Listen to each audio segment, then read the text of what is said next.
I showed up and I was like eager to learn, and I wanted to be the best that I could be. So there are definitely people that took me under their wing. You know, when I was doubting everything, they were like, no, you got this. You can't do it alone. The Army has so many job opportunities. I mean, it's like 150 different job opportunities. Anything that you want to do from mechanical to technical, gathering intelligence, analyzing data. There's office jobs, there's blue collar, white collar. Often do the same tasks that active duty soldiers do overseas. We do a lot of humanitarian assistance. We're a vital asset to the Army. It's like your utility player on a football team or on any kind of team that can play offense, defense, and do everything across the board. We're just as capable as any other type of soldier. We get great high quality training, and they've really seen how much they need reserve soldiers based on what they do in their civilian career. We're kind of like the best of both worlds.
How is everybody doing today? I am Son Green. I am one of the Alaska recruiters that can help you pursue any careers you need. I have any questions, anything like that, I'm here for you, along with all the other recruiters in the state of Alaska that serve the active duty and the reserve components. I'm briefing today on the combat jobs / excitement aspect of the Army.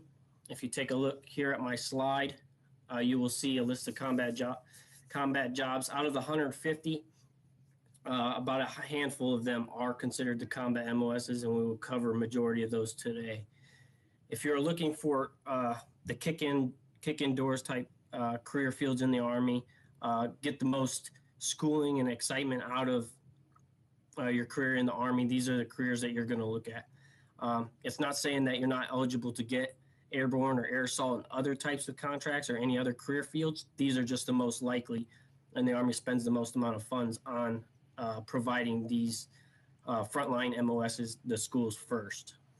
We're going to start off with 11 Bravo, 11 Charlie. What makes this career field interesting is it is the only one where you enlist as an 11 X-ray, and during your training, your advanced individual training for your MOS, you're going to be given the 11 Bravo or 11 Charlie designator there.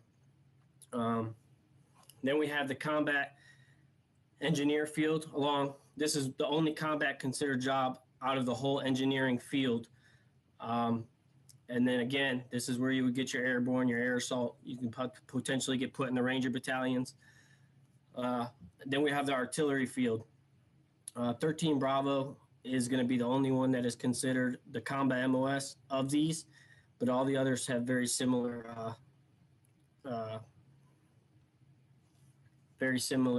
characteristics as the 13 Bravo. Then we have our mechanized and cavalry, which is the 19 Delta and the 19 Kilo. 19 Delta being cavalry scout. This is where you're going to find your snipers. It is similar to infantry. It's just a small team MOS, more stealthy recon type designator. And then you have the 19 Kilo, which will consist of your tank drivers and the crew members of the tanks. Then, of course, you have the Special Forces. This is an entry-level program. You'll enlist as an 18 X-ray, similar to the infantry. You're going to enlist as an 18 X-ray.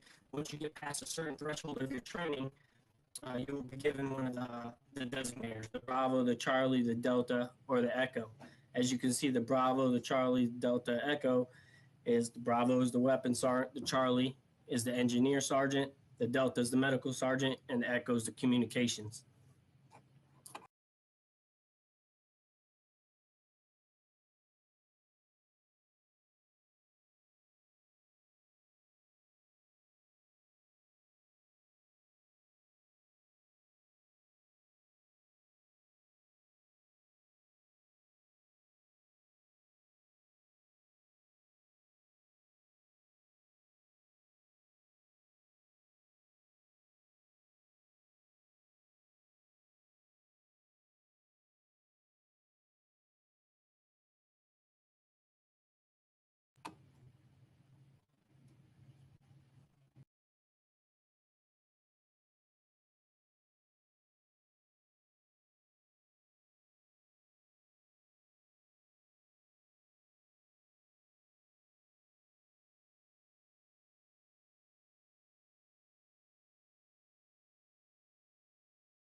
My favorite part about this job is seeing the difference that we make on the battlefield, whether it be taking out the enemy or protecting friendly forces in close combat situations.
working dog.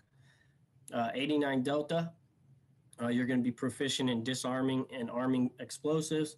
You'll see the guy on the right here in the bomb suit. He is probably walking out to get ready to disarm a bomb in the bomb suit. All right, the special operations in schools. Again, like I said, special operations is entry level. You'll get your designator after a certain threshold of training. Rangers, you're able to get what's called a RAS contract, an option 40 contract. You're going to be guaranteed training, but not guaranteed selection into the Ranger battalion, but does give you the opportunity, and that ties itself with some of the careers that we talked about earlier, specifically the more combat ones, the infantry, the cavalry scout, the 13 series. That contract can be found most likely in those career fields. And then you're going to have the airborne. This is going to be it could be in your contract as well. Again, most likely with the 11 series, the 13 series, and you can find it in other MOSs as well. Air assault. This is not going to be a career school where you're able to get it in your contract. You're going to have to find this by reenlistment into the Army, performance based at your unit, and then requesting to go to air assault school. Good assignment choice. If this is something you are interested in doing, maybe go in airborne as an infantry soldier and then pursue an air assault. You may request with the Army to go to Fort Campbell, Kentucky, and that will land you a high probability of getting air assault. Pathfinder, again, is going to be a performance type school. It's one of the harder schools in the Army, high fail out rate. But again, you're going to need to be airborne in order to go to Pathfinder. So airborne is a prerequisite to Pathfinder. Then you have sniper. Again, that's not going to be in any type of contracts. You're going to have to derive that from being infantry first, and then or cavalry scout first, or when you're combat MOSs. Then you have psychological operations. This can be considered a couple different type of MOSs. We do have one that is entry level now. It's called a 37 Foxtrot. And that is about it for that.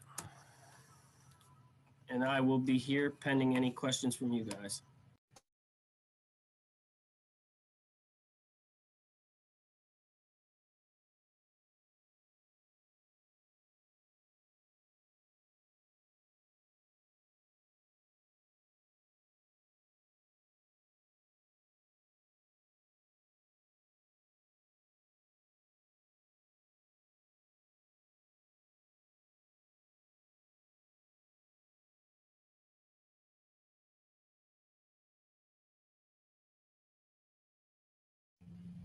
Thank you for having me.